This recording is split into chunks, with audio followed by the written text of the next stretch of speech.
Semangat pagi Bapak dan Ibu semua. Semangat pagi Bapak dan Ibu semua. Alhamdulillahirrahmanirrahim. Baik, kita akan melanjutkan materi pada kesempatan hari ini. Saya Vika Fitriani akan menyampaikan materi gerakan transisi PAUD ke SD.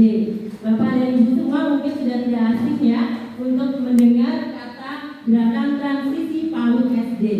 Ada yang tahu Bapak dan Ibu gerakan transisi PAUD ke SD?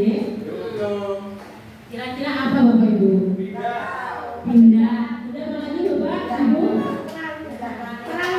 Peralihan. Baik, gerakan transisi PAUD SD adalah perpindahan dari masa TK menuju ke SD yang dilakukan dengan tanpa perubahan yang sangat sulit. Jadi transisi ini nanti akan dilakukan dengan perubahan-perubahan yang tidak terlalu banyak. Dan kita lanjut Bapak Ibu. Latar belakang daripada transisi PAUD SD.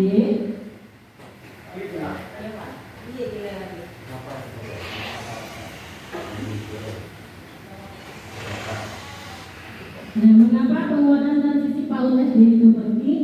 Ada landasannya Bapak dan Ibu. Lanjut Pak.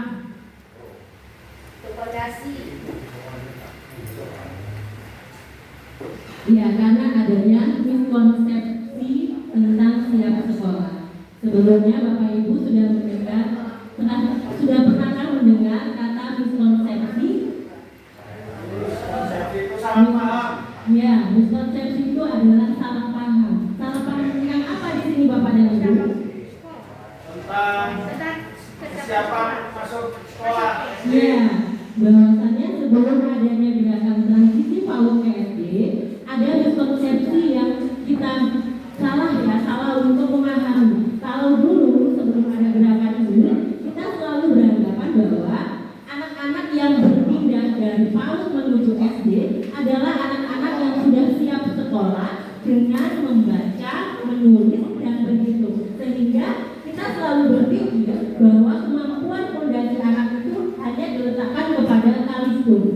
Nah, kemudian adanya gerakan transisi PAUD ini, kita ingin merubah cara pandangnya, yaitu dengan bagaimana Bapak Ibu?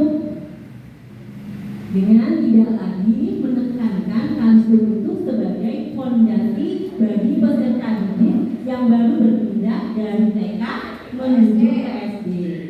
Dan gerakan transisi PAUD ini akan dilakukan dengan hal-hal yang lebih menyenangkan.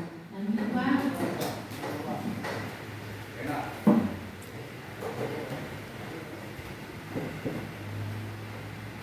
Nah ini Bapak Ibu mohon maaf gambarnya ngebul. Jadi miskonsepsi siap sekolah ini ada dampaknya Bapak dan Ibu. Kenapa dilakukan gerakan transisi PAUD?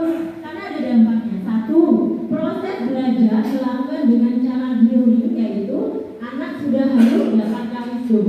Nah jadi kita tidak akan berkembang Bapak Ibu. Kita selalu berpikir bahwa anak itu harus dimulai dengan membaca, menulis, berhitung. Padahal pada diri anak tersebut banyak potensi-potensi yang dapat kita bangun. Kedua, anak percaya bahwa dirinya tidak pintar saat tidak bisa kalistung. Nah, kenapa Bapak Ibu ini akan menimbulkan rasa tidak percaya dirian pada anak? Ketika kita selalu menekankan kamu harus bisa membaca, menulis, berhitung di awal-awal dia masuk SD, ini akan menimbulkan rasa ketidakpercaya dirian pada dirinya.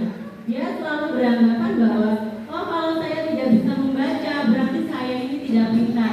Oh kalau saya tidak bisa menghitung berarti saya tidak pintar. Oh kalau saya tidak bisa menulis berarti saya tidak pintar. Akhirnya bisa juga menimbulkan rasa malas anak untuk ke sekolah. Ketiga, kalaupun anak mampu membaca, kita selalu melihat tapi sudah ada anak yang bisa membaca. Nah, kita lupa Bapak dan Ibu, meskipun dia bisa membaca, bisa menulis, kita tidak pernah lihat apakah membacanya itu sudah membuat literasinya itu tinggi. Ternyata tidak. Anak yang sudah bisa membaca belum tentu anak itu memahami isi bacaan. Dan anak yang sudah bisa berhitung belum tentu juga dia sudah menguasai tentang angka. Mungkin dia hanya menghafal, oh ini 1, dua, tapi dia tidak memahami angka 1 bagaimana, angka 2 itu bagaimana. Gitu ya Bapak dan Ibu.